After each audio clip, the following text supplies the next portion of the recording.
আজকের দিনে আর্থ্রাইটিসে ভুগছেন লক্ষ লক্ষ মানুষ বিশ্বজুড়ে, আমাদের দেশে, আমাদের রাজ্যেও, এবং যন্ত্রণায় কাতরাচ্ছেন। তো নতুন যুগের নতুন কোনো ট্রিটমেন্ট আছে কিনা, future generation treatment for arthritis, বিজ্ঞানী মহল কি বলছেন, আজকের আলোচনা সেই প্রসঙ্গে। দেখি আমরা কোনো আশার আলো খুঁজে পাই কিনা। What scientists know about the future of arthritis treatment, কথা বলবো আজকের এই প্রসঙ্গে। আমরা সরাসরি প্রসঙ্গে আসি। আর্থ্রাইটিস কি আমরা সবাই জানি। প্রত্যেক বাড়িতে, প্রায় সব বাড়িতেই হয়তো ভুক্তভোগী মানুষজন আছেন বিভিন্ন বয়সের। প্রথমে নতুন একটা আশার আলোর কথা শোনাবো। সেটা হচ্ছে এক ধরনের মেডিসিন আসছে, রিজেনারেটিভ মেডিসিন। আপনারা একটা নাম শুনছেন আজকাল, যে স্টেম সেল থেরাপি। বিভিন্ন ধরনের রোগ নিয়ন্ত্রণে, চিকিৎসায় এর গবেষণা সামনে আসছে, তার ভালো দিকও সামনে আসছে। তো বাণিজ্যিকভাবে আসার আগে এখন যে অবস্থায় রয়েছে আমি সেটা আপনাদের একটু বলবো, কারেন্ট রিসার্চের ট্রেন্ড। তো এই যে রিজেনারেটিভ মেডিসিন হিসেবে স্টেম সেল থেরাপি উঠে এসেছে, এটাকে বলা হয় মেসেনকাইমাল স্টেম সেল থেরাপি।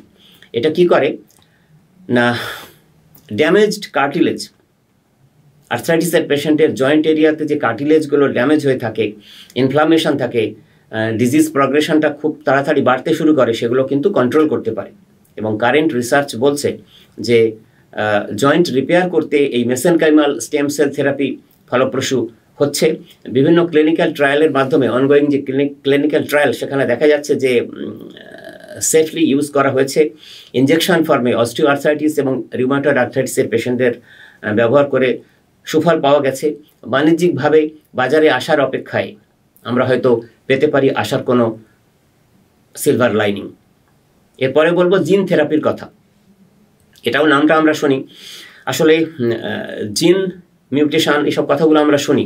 তো জিন আমাদের ইনফ্লামেশন এবং কার্টিলেজ ডিজেনারেশন, কার্টিলেজ তরুণাস্থির যে ক্ষয় হয় জয়েন্টের চারপাশে, যে ব্যথা বেদনা ফুলে যাওয়ার পরিস্থিতি হয়, এই যে ইনফ্লামেশন বলা হয়, এটার জন্য দায়ী যে জিনগুলো, সেগুলোকে অল্টার করার মেকানিজমকেই জিন থেরাপিতে কাজে লাগানো হয়। এরও রিসার্চ অনেক দূর এগিয়েছে। একটা টেকনোলজির নাম উঠে এসছে, সংক্ষেপে ওটাকে বলা হয় CRISPR। ফুল ফর্মটা আমি এই মুহূর্তে স্মরণ করতে পারছি না। তো এটা আসলে কি কাজে লাগে না, ইনফ্ল্যামেটরি পাথওয়েজ যেটা তৈরি হয়ে যায় যখন আর্থ্রাইটিস পেশেন্টের যন্ত্রণা শুরু হয় বিভিন্ন ধরনের জয়েন্টে, সেই ইনফ্ল্যামেটরি পাথওয়েজগুলোকে মডিফাই এমনভাবে করে যাতে যন্ত্রণার উপশম হয়, মাসল এবং জয়েন্ট ফ্লেক্সিবল হয়, মোবিলিটি অনেকটা বাড়তে থাকে। এই জিন থেরাপি এটা একটা পোটেনশিয়াল অল্টারনেটিভ হতে পারে ভবিষ্যৎ প্রজন্মের আর্থ্রাইটিস পেশেন্টদের ট্রিটমেন্টের জন্য। আরেকটি থেরাপি সম্প্রতি চর্চায় উঠে এসেছে, সেটা হচ্ছে টার্গেটেড বায়োজেনিক থেরাপিস। এখানেও কিন্তু স্পেসিফিক কিছু মলিকিউল ব্যবহার করে ইমিউন রেসপন্সকে বাড়িয়ে আর্থ্রাইটিস পেশেন্টের ট্রিটমেন্টে ব্যবহার করা হয়।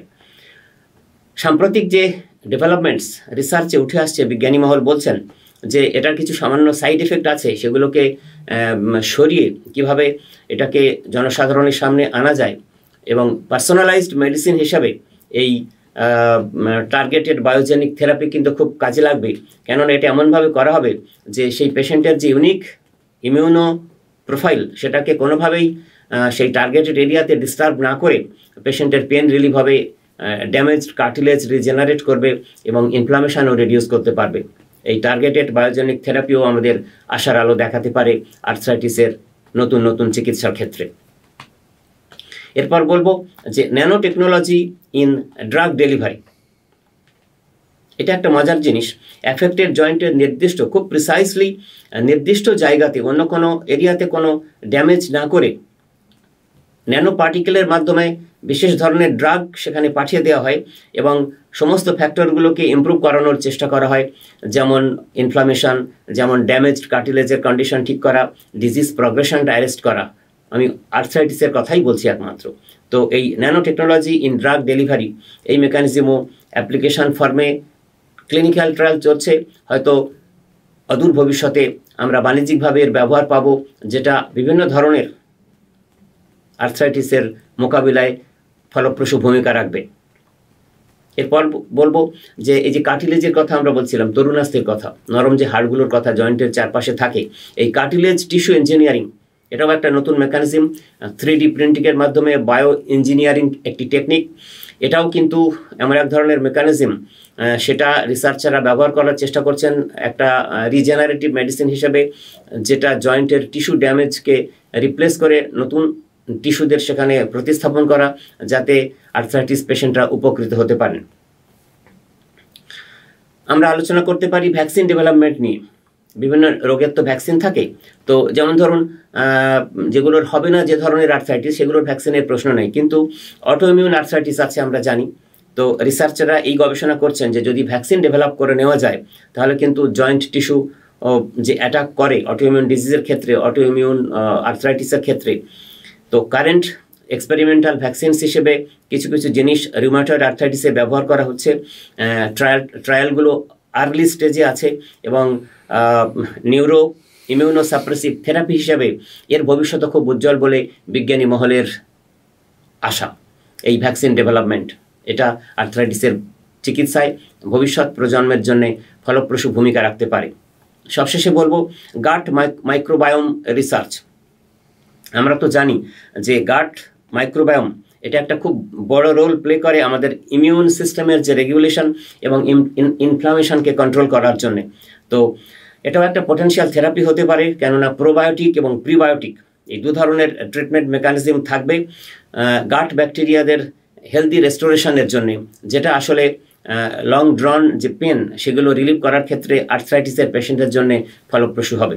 তো এই যে অনেকগুলো পদ্ধতির কথা বললাম, যেগুলো নতুন প্রজন্মের চিকিৎসা হিসেবে আর্থ্রাইটিস পেশেন্টদের জন্য উঠে আসছে, সেগুলো আমাদের অদূর ভবিষ্যতে আমাদের জীবনে যদি আমাদের পরিবর্তন এনে দিতে পারে, তাহলেই মানব সভ্যতা অনেক কঠিন কঠিন রোগ থেকে, বিশেষত অটোইমিউন যে আর্থ্রাইটিসগুলো আছে সেগুলো থেকে উপশম পাবে এবং হয়তো কালক্রমে কোনো একদিন মুক্তিও পাবে। ধন্যবাদ।